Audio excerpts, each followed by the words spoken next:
Rejoignez les chroniques de Reddit et plongez dans d'autres récits, mais d'abord, écoutez celui-ci. Je m'appelle Olivia Bennett et j'avais 29 ans quand j'ai appris que les personnes qui se disent être votre famille peuvent s'asseoir à 1 mètre d'une télévision et ne toujours pas vous reconnaître jusqu'à ce que le reste du pays prononce votre nom en premier. Le plus étrange, c'est que je leur avais donné une chance. La veille de la plus grande cérémonie de remise de prix de ma vie, j'ai ouvert notre discussion de groupe familial et j'ai tapé une simple invitation. Je leur ai dit qu'il y aurait une diffusion en direct, que j'avais été sélectionné pour une distinction nationale, et que cela signifierait plus que je ne pouvais l'expliquer s'ils venaient, ou du moins s'ils regardaient. J'ai attendu, mon téléphone à la main, comme si j'avais de nouveau 17 ans, en espérant que cette fois-ci serait différente. Puis mon père a répondu, il a dit qu'il n'allait pas gâcher sa soirée pour un stupide trophée. Ma mère a approuvé en disant qu'un dîner en famille semblait être une meilleure façon d'utiliser ce temps. Ma sœur m'a dit de ne pas faire culpabiliser tout le monde, comme si leur demander d'assister au plus grand moment de ma carrière n'était qu'une petite représentation égoïste. J'ai regardé ces messages alors que le programme officiel était ouvert sur mon ordinateur portable, mon nom imprimé à côté d'un travail qui avait aidé à prévenir des familles avant que des tempêtes n'atteignent leur rue. Et aider les équipes de secours à se déplacer plus rapidement quand chaque minute comptait. Pour eux, c'était stupide. Alors, je n'ai pas argumenté. Je n'ai pas supplié. J'ai tapé un seul mot, compris. Puis j'ai posé mon téléphone et je les ai laissés faire leur choix. Le lendemain soir, pendant qu'ils étaient assis autour de ce dîner de famille, mon visage est apparu à la télévision nationale. Et le temps qu'ils comprennent ce qu'ils avaient rejeté, les chaises vides à côté de moi avaient déjà tout dit. Avant de vous raconter ce qui s'est passé après cette diffusion et pourquoi mon père n'a pas pu effacer ce qu'il avait dit, dites-moi quel temps il fait là où vous êtes en ce moment. Cela correspond-il à votre humeur d'aujourd'hui? Pour comprendre pourquoi ce seul mot, compris, a eu l'effet d'une porte qui se ferme, il faut comprendre ce que c'était que de grandir dans la maison des Bennett. Nous vivions à Nippville, une banlieue propre et confortable aux abords de Chicago, le genre d'endroit où les pelouses étaient tondues avant le lever du soleil et où les parents se connaissaient par les numéros de maillot de leurs enfants. Mon père, Richard Bennett, était entraîneur de football américain au lycée. Et dans notre ville, cela signifiait quelque chose. Les gens l'arrêtaient dans les épiceries. D'anciens joueurs lui serraient la main dans les stations-service. Les parents traitaient ses paroles comme des conseils gravés dans la pierre. Il adorait être perçu comme l'homme qui forgeait le caractère, enseignait la discipline et croyait que la famille passait avant tout. C'était son expression favorite, la famille d'abord. Il la prononçait avant les matchs, lors des événements de soutien, pendant les collectes de fonds de l'école, et même au dîner quand il voulait que tout le monde range son téléphone et l'écoute parler. Ma mère, Linda Bennett, était une institutrice de CE2 qui savait comment rendre chaque chose difficile plus douce. Elle criait rarement. Elle corrigeait, atténuait, expliquait et excusait. Si mon père oubliait quelque chose d'important, elle appelait ça du stress. Si ma sœur accaparait toute l'attention, elle appelait ça de la confiance. Si j'étais ignoré, elle appelait ça de l'indépendance. Ma sœur aînée, Jessica Bennett, était l'enfant qui était logique pour eux. Elle était bruyante, jolie, athlétique, sociable et toujours entourée de gens qui acclamaient son nom. Elle jouait au volleyball au lycée et a plus tard canalisé cette même énergie dans l'immobilier, où chaque maison vendue devenait une annonce familiale et chaque nouveau client devenait la preuve que Jessica était née pour briller. Ensuite, il y avait moi, Olivia, la discrète. Celle qui réparait l'imprimante quand ma mère avait besoin de feuilles d'exercice pour sa classe. Celle qui réinitialisait le routeur quand mon père n'arrivait pas à télécharger les vidéos de ses matchs. Celle qui a créé un site web pour les premières annonces immobilières de Jessica, pour ensuite l'écouter dire aux proches qu'elle avait compris le marketing toute seule. Ma place dans la famille était utile mais invisible. Si quelque chose se cassait, ils se souvenaient de mon existence. Si quelque chose fonctionnait bien, ils oubliaient que j'y avais touché. Quand j'avais 12 ans, j'ai participé à l'expo science de l'école avec une station météorologique que j'avais construite à partir de capteurs bon marché, d'une tablette cassée et de pièces que j'avais commandées avec l'argent de mon anniversaire. J'étais fier de ce projet, de la façon dont les enfants sont fiers avant que le monde ne leur apprenne à se faire petit. J'avais fabriqué un petit panneau d'affichage, pratiqué mon explication devant le miroir, et réservé 3 sièges près du premier rang parce que je pensais que ma famille viendrait. Ils ne sont pas venus. Jessica avait un dîner régional de volleyball ce soir-là et mon père a dit qu'il était important que la famille la soutienne parce que la culture d'équipe était importante. Ma mère m'a embrassé le front et m'a dit, tu comprends, n'est-ce pas? Tu es tellement mature pour ce genre de choses. J'ai remporté la 2e place ce soir-là. Un professeur a pris une photo de moi à côté du panneau. Quand je l'ai montré à mon père plus tard, il a à peine levé les yeux de son téléphone. Il a dit, c'est super, Liv, rappelle-moi demain de vérifier le Wi-Fi dans le garage. C'est devenu le schéma habituel. Jessica recevait des fleurs. Je recevais des tâches. Jessica avait droit à des discours. J'avais droit à un « bon travail » lancé depuis une autre pièce. Au lycée, j'ai rejoint un club de programmation et j'ai remporté une petite compétition d'État pour avoir construit un prototype d'alerte aux inondations. Mon père a appelé ça un passe-temps informatique. Le même week-end, l'équipe de Jessica a gagné un tournoi et il a invité la moitié du quartier pour un barbecue. Je me souviens être resté dans la cuisine à remplir les bacs à glaçons pour les invités pendant que les gens demandaient à Jessica de raconter l'histoire du point final encore et encore. Personne ne m'a demandé ce que j'avais construit. Personne n'a demandé pourquoi mon professeur avait écrit « Travail exceptionnel » sur mon certificat. Ma mère m'a vu le tenir et a dit « Chérie, mets ça dans un endroit sûr avant qu'ils ne reçoivent de la sauce dessus. » C'était ce qui se rapprochait le plus d'une reconnaissance pour moi. Le truc, quand on est ignoré, c'est que ça ne met pas toujours en colère tout de suite. Parfois, ça vous rend efficace. J'ai arrêté d'attendre que les chaises soient remplies. J'ai arrêté de demander qui venait. J'ai arrêté de dire « Regardez ce que j'ai fait ». J'ai appris à mesurer ma réussite selon si la chose fonctionnait, et non si quelqu'un applaudissait. Cette leçon m'a protégé, mais elle m'a aussi rendu solitaire d'une manière pour laquelle je n'avais pas encore les mots. Je suis devenu la fille qui n'avait besoin de pas grand-chose. Cela ressemblait à un compliment dans ma maison, mais en réalité, c'était une permission pour eux de m'en donner moins. Mon père disait aux autres qu'il avait élevé des filles fortes. Ce qu'il voulait dire, c'était que Jessica avait sa fierté et que j'étais là pour sa commodité. Et pendant des années, je m'en suis contenté, parce qu'une part de moi croyait encore que si je faisais quelque chose d'assez grand, d'assez utile, d'assez impossible à ignorer. Peut-être qu'il me regarderait enfin et verrait plus que la personne qui réparait les choses discrètement en arrière-plan. Je ne me suis pas orienté vers la technologie parce que je voulais de l'attention. J'y suis allé parce que les systèmes étaient plus logiques pour moi que les gens. Une alerte de tempête arrivait soit trop tard, soit à temps. Une route était soit inondée, soit ouverte. Un signal parvenait à un répartiteur ou échouait. Les données ne faisaient pas semblant de s'intéresser à vous au dîner pour ensuite disparaître quand vous en aviez besoin. Après l'université, j'ai rejoint le Chicago Climate Response Lab, un groupe de recherche et de technologie qui travaillait avec les bureaux de gestion des urgences à travers le Midwest. Cela n'avait pas l'air très glamour quand je l'expliquais lors des réunions de famille, ce qui est probablement la raison pour laquelle mon père arrêtait d'écouter après le mot « données ». Notre équipe concevait des outils pour les comtés confrontés aux tornades, aux crues soudaines, aux chaleurs extrêmes, aux pannes de courant et aux tempêtes qui pouvaient changer de direction plus vite que les gens ne pouvaient réagir. Mon travail consistait à aider à concevoir le moteur de prédiction, la partie du système qui récupérait les flux radars, les capteurs de niveau des rivières, les rapports de circulation, les modèles d'appel au 911, la capacité des abris et les données des infrastructures locales. Pour ensuite transformer tout ce bruit en avertissement que les gens pouvaient réellement utiliser. La première version était horrible. Elle plantait au pire moment. Elle signalait des routes comme étant sûres alors que les équipes locales savaient qu'elles prenaient déjà l'eau.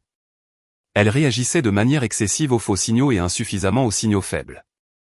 J'ai passé des nuits à fixer des cartes jusqu'à ce que les limites des comtés se brouillent sur mon écran.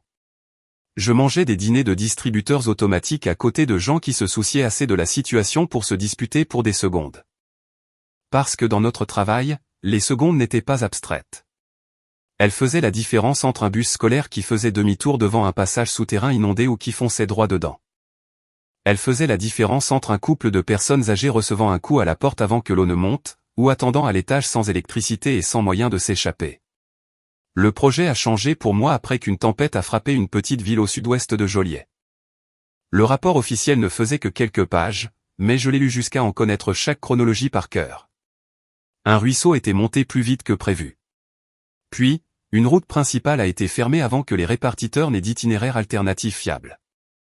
Une unité de sauvetage a perdu 10 minutes en faisant un détour pour contourner de l'eau que personne n'avait encore signalée. 10 minutes, ça peut paraître insignifiant quand on est assis dans un bureau bien au sec. Cela ne paraît pas insignifiant quand quelqu'un appelle à l'aide depuis une maison qui se remplit d'eau. Je n'arrêtais pas de penser que nous avions les données quelque part. Elles existaient. Nous ne les avions simplement pas connectées assez vite. Cette pensée ne me quittait plus. Le docteur Maya Whitfield, notre directrice de recherche, l'a remarqué. Maya a été la première personne de ma vie d'adulte qui a regardé mon obsession pour les détails et n'a pas appelé ça « trop réfléchir ». Elle a appelé ça de la responsabilité. Elle m'a donné des problèmes plus difficiles au lieu de me dire de me détendre. Quand d'autres personnes étaient prêtes à passer à autre chose avec un modèle qui était assez bon, Maya me jetait un coup d'œil et disait « Olivia, qu'est-ce qui te dérange encore ?» Et je lui expliquais l'écart de temps, les rapports locaux manquants, la façon dont les routes rurales disparaissaient des cartes officielles lors des urgences. Le fait que les avertissements ne servaient à rien s'ils n'atteignaient pas les gens dans un langage en lequel ils avaient confiance et sur des itinéraires qu'ils pouvaient réellement emprunter. Notre équipe a construit et reconstruit le système autour de ces questions. Nous l'avons testé avec des pompiers volontaires, des bureaux d'urgence de comté, des centres de répartition et des abris communautaires. Nous avons appris qu'une prévision parfaite était inutile si elle arrivait dans un format que personne ne pouvait lire pendant une crise. Nous avons appris que les connaissances locales comptaient autant que les données satellitaires. Nous avons appris que la technologie devait soutenir les personnes, et non remplacer leur jugement. Le premier véritable succès est survenu pendant une saison des tempêtes printanières qui avait mis tout le monde à cran. Notre système a signalé un groupe de routes rurales susceptibles d'être inondées avant même que l'avis officiel de fermeture ne soit émis. Il a suggéré de rapprocher 2 unités de sauvetage d'un quartier vulnérable et d'envoyer une alerte précoce à une communauté de mobil-homes près d'un bassin de drainage. Le comté a suivi la recommandation. Plus tard, l'un des coordinateurs d'urgence a appelé notre bureau. Sa voix semblait épuisée et éraillée. Il a dit « Votre système nous a donné 12 minutes. » C'était suffisant. J'ai écrit ces mots sur un post-it que j'ai gardé sous mon écran. 12 minutes. Assez de temps pour qu'un parent réveille un enfant. Assez de temps pour qu'un répartiteur réoriente une équipe. Assez de temps pour que quelqu'un parte avant que la route ne disparaisse. C'est à ce moment-là que mon travail a cessé de ressembler à du code et a commencé à ressembler à une promesse. La nomination pour le prix ne venait pas de moi. Je n'aurais jamais su quel formulaire soumettre ou quel comité impressionner. Un coordinateur régional de la gestion des urgences avait rassemblé les données après une saison des tempêtes particulièrement brutales. Les temps de réponse s'étaient améliorés dans plusieurs zones pilotes. Plus d'avertissements avaient été délivrés avant que les routes ne deviennent impraticables. Les abris faisaient état de meilleures fenêtres de préparation. Des personnes qui ne m'avaient jamais rencontré avaient rédigé des déclarations sur ce que ces minutes supplémentaires signifiaient. Maya m'a appelé dans une salle de conférence un après-midi et a fermé la porte. Pendant une terrible seconde, j'ai cru que quelque chose s'était mal passé. Au lieu de cela, elle a fait glisser un dossier imprimé sur la table. Tout en haut, il y avait mon nom. Elle m'a dit que j'avais été nominé pour le prix national de l'innovation en préparation aux catastrophes et que le comité voulait parler avec la personne qui avait conçu le cœur du moteur de prédiction. J'ai ri parce que je pensais qu'elle exagérait. Maya n'a pas ri avec moi. Elle a dit, « Olivia, tu dois comprendre une chose. Le monde ne devient pas plus sûr parce que les gens applaudissent la personne la plus bruyante de la pièce. Il devient plus sûr parce que quelqu'un comme toi refuse d'abandonner un problème difficile. » Je voulais la croire. Vraiment. Mais une vieille part de moi entendait toujours la voix de mon père appeler ça un passe-temps. Je voyais toujours ma mère éloigner doucement mon certificat de la sauce barbecue. Je ressentais toujours les sièges vides d'une expo science qui s'était déroulée plus d'une décennie plus tôt. Alors, quand les entretiens avec le comité ont commencé, j'ai répondu à chaque question prudemment, professionnellement, presque comme si je parlais de quelqu'un d'autre. J'ai expliqué le modèle. J'ai expliqué le projet pilote. J'ai expliqué pourquoi les systèmes d'alerte devaient prendre en compte le comportement humain, et pas seulement les conditions météorologiques. Je ne leur ai pas dit que j'avais passé la majeure partie de ma vie à devenir doué pour aider des gens qui me remarquaient à peine. C'était peut-être pour cela que ce travail me convenait si bien. Je savais ce que cela signifiait de voir le danger avant que quiconque ne s'en soucie assez pour regarder. Le courriel officiel est arrivé un mercredi après-midi pluvieux alors que j'étais entre 2 réunions. J'ai ouvert ma boîte de réception en m'attendant à une énième demande de documentation. Au lieu de cela, j'ai vu le sceau du comité et l'objet du message, « Félicitations, lauréate du prix national de l'innovation en préparation aux catastrophes. » Pendant quelques secondes, je n'ai pas cliqué. J'ai juste fixé les mots, attendant qu'ils deviennent plus petits.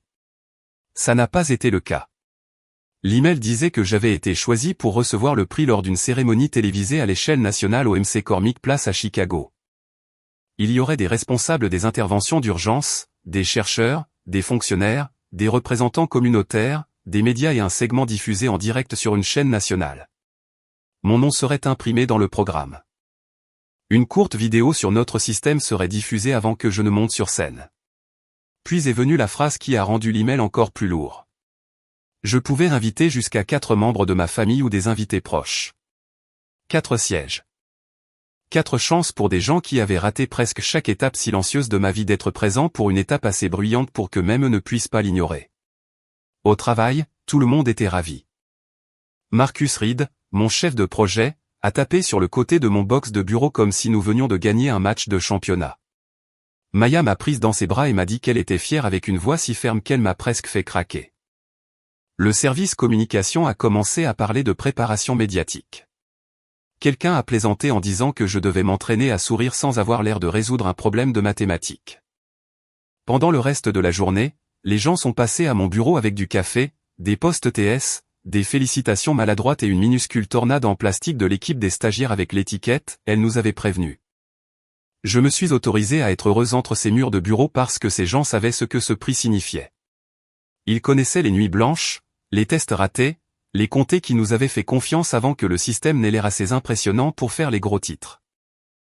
Je n'en ai pas parlé à ma famille ce jour-là. Je me suis dit que j'attendais le bon moment.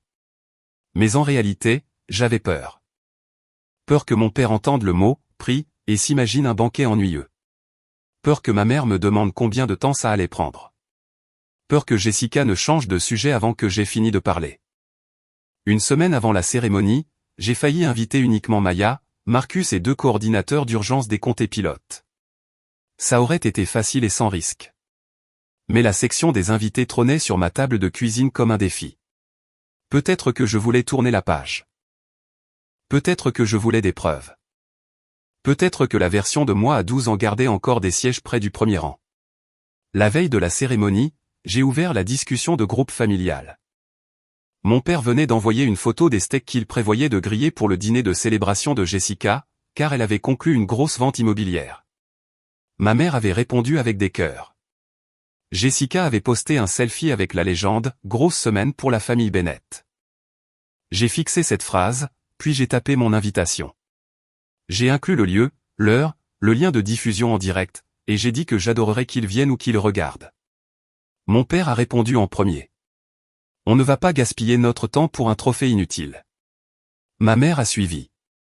Chérie, notre soirée de demain est déjà planifiée. Un dîner en famille est une meilleure façon de passer notre temps. Jessica est arrivée en dernier. Ne nous fais pas culpabiliser. Tout n'est pas obligé d'être un grand moment dramatique. Je n'ai pas pleuré. Au lieu de cela, un grand calme s'est installé en moi. Voilà, c'était dit. Pas un problème de timing, pas une confusion, un choix. J'ai regardé la liste des invités et j'ai retiré les sièges vides de ma famille avant de changer d'avis. Maya s'assiérait à côté de moi. Marcus serait là. 2 coordinateurs d'urgence prendraient les autres places. Des gens qui avaient répondu présent quand ça comptait. J'ai tapé un seul mot dans le chat, compris. Mon père a envoyé un pouce en l'air. Le lendemain matin, j'ai repassé ma robe, révisé mon discours et conduit jusqu'à Chicago sous un ciel gris acier. Au McCormick Place, le personnel a vérifié ma pièce d'identité, accroché un badge à ma robe et m'a guidé à travers des bannières sur la résilience, l'innovation et le service public. Pendant la répétition, on m'a montré où me tenir, quand marcher et sur quel écran serait diffusée ma vidéo. J'ai hoché la tête comme si j'étais calme. À l'intérieur de moi, je n'arrêtais pas de penser à ma famille qui avait choisi un dîner plutôt que cette salle. Puis Maya est arrivée, a pris ma main et a dit « Ce soir ne concerne pas ceux qui n'ont pas su te voir. Cela concerne les gens qui sont en vie parce que tu as refusé d'arrêter de travailler. » J'ai emporté cette phrase avec moi dans la salle de bal. Au moment où la cérémonie a commencé, la salle de bal semblait presque irréelle. La scène brillait d'une douce lumière bleue. 3 écrans massifs étaient suspendus au-dessus, assez grands pour rendre un seul visage impossible à ignorer. Des tables rondes remplissaient la pièce, marquées des noms d'agences, d'universités, de services municipaux et d'équipes d'intervention d'urgence. J'ai vu des pompiers en uniforme de cérémonie, des scientifiques aux yeux fatigués, des responsables de la santé publique, des survivants de tempêtes et des officiels qui avaient passé leur carrière à se préparer à des catastrophes auxquelles la plupart des gens ne pensent que lorsque les sirènes retentissent. J'étais assise entre Maya et Marcus avec mes mains jointes pour que personne ne les voie trembler. Le programme s'est ouvert par des discours sur le service public et le travail invisible. Normalement, de tels mots peuvent sembler tellement polis qu'ils en perdent leur sens. Mais ce soir-là, ils semblaient authentiques. Autour de moi se trouvaient des gens qui comprenaient ce que coûtait le travail invisible. Ils savaient que la meilleure urgence était celle que personne ne remarquait parce que le pire résultat ne s'était jamais produit. Quand notre catégorie s'est approchée, Maya s'est penchée vers moi et a murmuré « Respire ». À l'autre bout de la ville, ma famille se mettait à table pour dîner. J'en ai appris les détails plus tard par Ethan, mon jeune frère, qui était rentré parce que ma mère lui avait demandé de venir. Mon père avait fait griller des steaks comme s'il célébrait un championnat. Jessica avait apporté un dessert cher et l'avait placé au centre de la table comme un trophée. Ma mère avait sorti les belles assiettes. La télé était allumée dans le salon parce que mon père voulait regarder la rubrique sportive après le dîner. Au début, personne n'y a prêté attention. Ils ont parlé de la vente de Jessica, de son client, de ses futures annonces et d'à quel point tout le monde était fier. Mon père aurait apparemment levé son verre et dit « Ça, c'est à ça que ressemble un véritable accomplissement ». Ethan m'a dit qu'il avait regardé la télé juste après ça parce qu'il avait entendu les mots « Prix national de l'innovation en préparation aux catastrophes ». Dans la salle de bal, les lumières se sont tamisées et la vidéo a commencé. Une carte du Midwest est apparue sur les écrans. Des systèmes orageux se déplaçaient à travers l'Illinois et l'Indiana. Puis, des images de routes inondées, de répartiteurs répondant aux appels, de bénévoles empilant des sacs de sable et de familles entrant dans des abris. Le narrateur a expliqué que la préparation aux catastrophes ne consistait pas seulement à réagir après une tragédie, mais à construire des systèmes qui aidaient les communautés à agir avant que le danger ne devienne inévitable. Ensuite, mon nom a été prononcé, Olivia Bennett.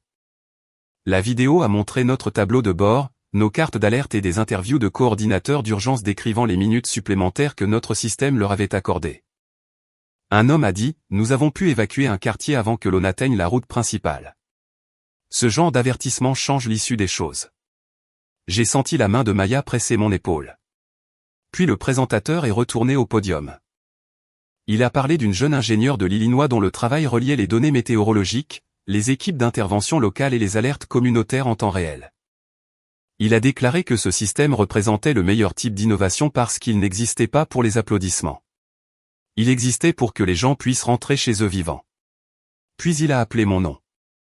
La marche vers la scène m'a semblé plus longue que n'importe quel couloir que j'ai jamais traversé. Les applaudissements se sont élevés autour de moi, chaleureux et immenses, mais je pouvais à peine les entendre par-dessus les battements de mon cœur. J'ai accepté le prix en verre, je me suis tourné vers le public et j'ai vu mon image apparaître sur les écrans au-dessus de la salle. Je me tenais droite, tenant la preuve que la chose que mon père avait qualifiée d'inutile n'avait, en fait, jamais été inutile. À Nipville, cette même image a rempli la télévision de mes parents.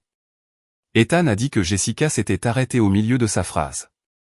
Ma mère s'est détournée de la table avec une cuillère de service à la main. Mon père a d'abord eu l'air agacé, comme si la télé l'avait interrompu. Puis la légende est apparue sous mon visage. Olivia Bennett, lauréate du Prix national de l'innovation en préparation aux catastrophes. Personne n'a bougé. Ethan a dit que la pièce est devenue si silencieuse qu'il pouvait entendre le bourdonnement du réfrigérateur.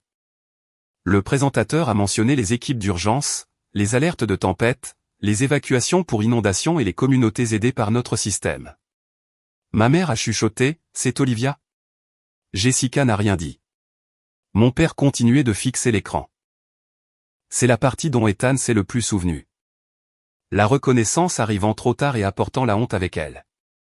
Sur scène, je me suis approché du micro. J'ai remercié mon équipe, les coordinateurs d'urgence, les répartiteurs, les bénévoles et les leaders communautaires qui donnaient tout leur sens aux avertissements dans la vie réelle. J'ai remercié Maya de m'avoir appris qu'un travail minutieux n'était pas un petit travail. Je n'ai pas remercié ma famille, non pas pour les punir, mais parce que la vérité comptait. Ils n'avaient pas construit ça avec moi. Il n'y avait pas cru. Il n'avait même pas choisi de regarder, jusqu'à ce que la télévision fasse ce choix à leur place. Quand je suis retourné à ma place, Maya m'a serré dans ses bras avant que je ne puisse m'asseoir. Marcus a essuyé ses yeux et a mis ça sur le compte des allergies. Mon téléphone était en mode silencieux dans mon sac, vibrant toutes les quelques minutes. Mais je ne l'ai pas ouvert. Pour une fois, je n'ai pas quitté mon propre moment pour gérer leur malaise. Je suis resté. J'ai pris des photos avec mon équipe. J'ai serré la main de personnes qui voulaient parler du financement des systèmes d'alerte ruraux. J'ai écouté le directeur d'un comté me dire que son équipe avait applaudi à l'annonce de mon nom. À l'autre bout de la ville, mon père était assis à une table où le dîner refroidissait, regardant des inconnus faire l'éloge de la fille qu'il avait rejetée moins de 24 heures plus tôt. Quand j'ai enfin ouvert mon téléphone, il était près de minuit. J'étais de retour dans mon appartement, portant toujours ma robe, mes talons près de la porte, le prix sur le comptoir de ma cuisine sous la même lumière où j'avais lu le message de mon père la veille. L'écran s'est allumé avant même que je ne le déverrouille. Des appels manqués de mon père. Des appels manqués de ma mère. Des appels manqués de Jessica. 2 d'Ethan. Puis des messages. Le premier, de mon père, est arrivé à la minute exacte où mon segment a commencé. « C'est toi à la télé ?» 1 minute plus tard, Olivia, réponds à ton téléphone. Puis, pourquoi ne nous as-tu pas dit que c'était si important? J'ai fixé cette phrase pendant un long moment. Pas de « félicitations ». Pas de « je suis désolé ». Pas de « j'aurais dû venir ». Juste, pourquoi ne nous as-tu pas dit que c'était si important? C'était tout mon père résumé en une phrase. S'il n'y avait pas prêté attention, ça devait être parce que j'avais échoué à lui présenter l'événement d'une manière qu'il respectait. Les messages de ma mère étaient plus doux, mais pas plus faciles. Chérie, nous n'avions aucune idée que c'était un événement aussi majeur. Ton père est sous le choc. Nous sommes si fiers de toi. Les messages de Jessica comportaient plus de points d'exclamation que de sincérité. OMG, Liv, tu es littéralement passé à la télévision nationale. Envoie-moi des photos officielles. Je veux poster quelque chose avant tout le monde. J'ai fait défiler l'écran vers le haut jusqu'à atteindre leur message de la veille. Trophée inutile. Meilleure façon d'utiliser notre soirée. Ne nous fais pas culpabiliser. Il trônait dans la même discussion, juste au-dessus de cette fierté soudaine. Puis la conversation a pris une tournure qui m'a retourné l'estomac. Mon père a demandé si le district scolaire avait vu la diffusion et s'il devait en parler au directeur sportif parce que ce serait bon pour le programme de football d'avoir un lien avec une lauréate d'un prix national. Ma mère s'est demandé si une chaîne locale pourrait vouloir interviewer la famille. Jessica a collé la légende d'une publication Instagram dans le chat, tellement fière de ma brillante petite sœur. J'ai toujours su qu'elle changerait le monde. En dessous, elle avait écrit « Trop ou mignon ». Toujours su. Cette phrase m'a presque fait rire, car l'alternative aurait été de jeter mon téléphone à travers la pièce. Jessica ne l'avait pas toujours su. Ma mère ne l'avait pas toujours su. Mon père avait qualifié mon travail de « stupide » jusqu'à ce que des inconnus à la télévision lui donnent la permission de le respecter. Et maintenant, il voulait se tenir suffisamment près de la lumière pour paraître chaleureux. Pendant quelques minutes, l'ancienne Olivia est revenue. Celle qui arrangeait les choses. Celle qui lissait les moments gênants. J'ai failli taper, c'est bon, juste pour que tout le monde respire plus facilement. J'imaginais mon père se détendre parce qu'il avait, encore une fois, échappé aux conséquences. J'imaginais ma mère dire à nos proches que j'étais émotive mais que j'allais bien. J'imaginais Jessica publier des photos d'enfance et récolter les louanges de personnes qui ne savaient rien des chaises vides. Puis j'ai verrouillé mon téléphone. Le silence dans mon appartement est revenu. J'ai regardé le prix sur le comptoir et j'ai pensé à Maya, à Marcus, au coordinateur du comté qui avait rédigé la nomination, et au répartiteur qui envoyait des notes quand le système fonctionnait pendant les tempêtes. Aucun d'entre eux n'avait demandé à emprunter ma réussite. Ils m'avaient aidé à la porter. C'était ça la différence. J'ai déverrouillé mon téléphone à nouveau, non pas pour répondre, mais pour sauvegarder la vérité. J'ai fait des captures d'écran de l'invitation, de leurs réponses méprisantes, des messages pendant la diffusion et de leur projet soudain d'utiliser mon nom. J'ai créé un dossier et je les y ai placés, non pas pour les publier, non pas pour lancer un procès public. J'avais besoin d'une trace privée, quelque chose pour me protéger si la culpabilité essayait de réécrire les faits plus tard. Puis Ethan a appelé. J'ai failli l'ignorer, mais j'ai répondu. Il a d'abord été silencieux. Puis il a dit, je suis désolé, Liv, pas de, nous sommes fiers. Pas de, tu devrais comprendre. Juste, désolé. Il m'a décrit à quoi ressemblait la table du dîner quand mon visage est apparu à l'écran. Papa avait pâli, puis s'était mis en colère, demandant pourquoi personne n'avait correctement expliqué ce qu'était ce prix. Maman n'arrêtait pas de dire qu'elle aurait aimé le savoir. Jessica avait commencé à chercher mon nom sur Internet avant même la fin du segment. Ethan a dit qu'il ne savait pas quoi dire, alors il n'avait rien dit, et il était désolé pour ça aussi. J'ai apprécié son honnêteté, mais je ne l'ai pas totalement absous. Le silence faisait partie du langage de ma famille depuis des années. Après avoir raccroché, d'autres messages sont arrivés. Mon père a envoyé « Appelle-moi avant de parler à des journalistes ». Cela confirmait tout. Il ne s'inquiétait pas de mes sentiments. Il s'inquiétait de l'image qu'on allait donner de l'histoire. Pour la première fois, je n'ai pas répondu. J'ai mal dormi, mais j'ai dormi. Et quand le matin est arrivé, je savais exactement ce que j'allais dire. Le lendemain matin, la lumière du soleil est entrée par mes stores. Et pendant un instant, je me suis laissé imaginer que la nuit précédente avait été simple. Un prix, un discours, une célébration. Puis mon téléphone a vibré à nouveau, et l'ancien monde a demandé à revenir. J'ai préparé du café, je me suis assise et j'ai ouvert la discussion de groupe familial. Ma mère avait écrit que des gens de l'église demandaient de mes nouvelles. Jessica avait envoyé d'autres options de légende. Mon père avait demandé 2 fois si les médias m'avaient contacté. Puis il a écrit, nous devons être sur la même longueur d'onde en tant que famille. Autrefois, cette phrase m'aurait fait obéir. Maintenant, elle rendait les choses limpides. Être sur la même longueur d'onde avait toujours signifié le laisser dicter les règles. J'ai tapé lentement parce que je voulais que chaque mot soit clair. Je leur ai dit que je savais qu'ils avaient regardé la cérémonie. Je comprenais qu'ils aient été surpris. Ensuite, je leur ai dit ce qui n'allait pas se passer. Ils n'allaient pas contacter mes collègues, mon mentor, le comité ou toute personne liée au projet. Ils n'allaient pas donner d'interview sur la façon dont ils m'avaient élevé, soutenu ou avaient toujours cru en moi. Ils n'allaient pas publier de photos d'enfance qui transformaient la négligence en inspiration. Si quelqu'un leur demandait pourquoi ils n'étaient pas à la cérémonie, ils étaient libres de dire la vérité. Je les avais invités. Ils avaient rejeté l'invitation. Ils avaient choisi un dîner. Mon père a répondu en premier. Tu es dramatique et irrespectueuse. Puis, ne transforme pas ça en une attaque contre ta famille. Puis, j'ai fait énormément de sacrifices pour vous les filles. Ma mère a suivi avec la version plus douce. Elle a dit qu'ils étaient fiers à leur manière. Elle a dit que je ne devais pas punir les gens pour ne pas avoir compris quelque chose de technique. Jessica a dit que j'étais en train d'humilier tout le monde pour une seule erreur. J'ai regardé l'écran et j'ai écrit la phrase dont j'avais besoin depuis des années. Je ne vous ai pas donné le mauvais rôle. Je vous ai donné une chance d'être présent et vous avez choisi de ne pas l'être. Puis j'ai mis la discussion de groupe en sourdine pour 1 an. J'ai également mis en sourdine les notifications individuelles. Mon appartement est devenu silencieux d'une manière qui semblait presque sacrée. Les conséquences ne sont pas arrivées tout en même temps. Elles sont venues lentement.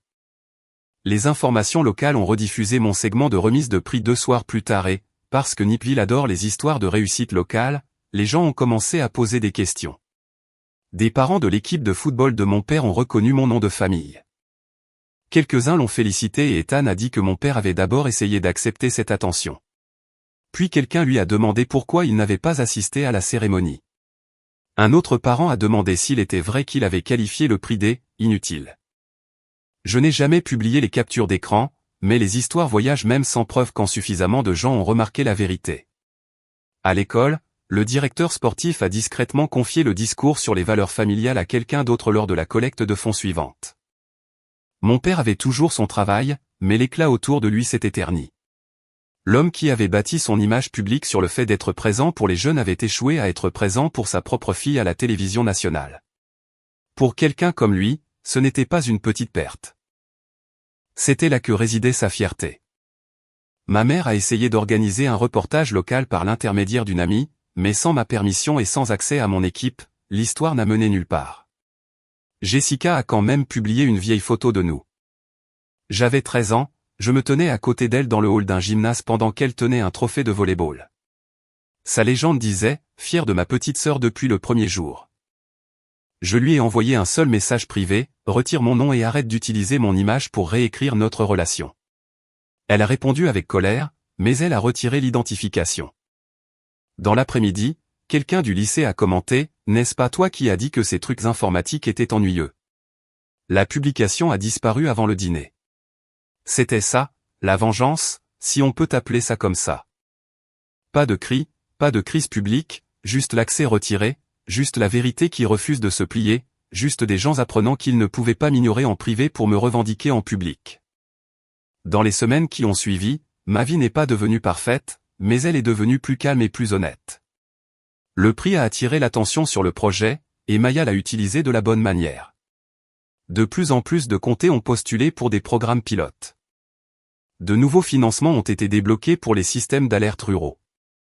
Nous avons commencé à encadrer de jeunes ingénieurs intéressés par la réponse climatique, en particulier des étudiants à qui l'on avait dit que leurs compétences discrètes n'étaient pas assez impressionnantes pour avoir de l'importance. Je leur ai dit que le travail utile peut être solitaire avant d'être reconnu. Je leur ai dit qu'être digne de confiance ne devrait pas signifier devenir invisible. Je leur ai dit que l'éducation ne se résume pas au diplôme ou au prix. La véritable éducation consiste à apprendre à valoriser les gens avant que le monde ne les valide, et à acquérir des connaissances précieuses sur vous-même avant que quelqu'un d'autre n'essaie de définir votre valeur. Ethan et moi avons parfois parlé. Il ne m'a pas demandé de pardonner rapidement. Ma mère a envoyé des messages que je n'ai pas toujours lus. Jessica a arrêté de m'identifier sur ses publications. Mon père n'a jamais présenté d'excuses qui atteignaient la racine de la blessure. Des semaines plus tard, il a envoyé « J'espère que tu sais que nous sommes fiers ». J'ai regardé le message pendant un long moment et j'ai réalisé que je n'avais plus besoin de savoir ce que valait sa fierté après que son choix eût déjà été fait. Je n'ai pas répondu. Peut-être qu'un jour il y aurait une conversation. Peut-être pas. Guérir n'exige pas de redonner aux gens le même accès qu'ils ont utilisé pour vous blesser. Le succès n'a pas réparé mon enfance. La télévision nationale n'a pas transformé ma famille en les personnes que j'aurais souhaité qu'ils soient. Un trophée n'a pas fait que mon père me comprenne. Ce qui a changé ma vie, c'est le moment où j'ai cessé de traiter son attention comme une preuve de ma valeur. La famille ne se prouve pas par ceux qui vous revendiquent après les applaudissements. Elle se prouve par ceux qui respectent vos efforts quand il n'y a pas de caméra, pas de gros titres, et pas de public à impressionner. Vous avez le droit de protéger les parties de vous-même qu'il vous a fallu des années pour reconstruire. Vous avez le droit d'arrêter d'inviter des gens au premier rang de votre vie quand ils ne se présentent que lorsque le monde leur dit que la place est précieuse. Parfois, la vengeance la plus puissante n'est pas de faire souffrir les gens. C'est de devenir suffisamment entier pour que leur approbation arrive trop tard pour vous contrôler. Notre équipe de Revenge Broken Trust travaille dur pour créer des histoires significatives, émotionnelles et bien conçues qui laissent aux spectateurs de précieuses leçons. Cette histoire est totalement fictive et a été créée à des fins éducatives dans le but de partager des messages réfléchis et des leçons de vie positives avec notre public. Merci d'avoir écouté l'histoire jusqu'à la fin. Si vous l'avez apprécié, n'hésitez pas à nous soutenir en vous abonnant afin que nous restions motivés pour créer encore plus de vidéos puissantes, de grande qualité et engageantes pour vous.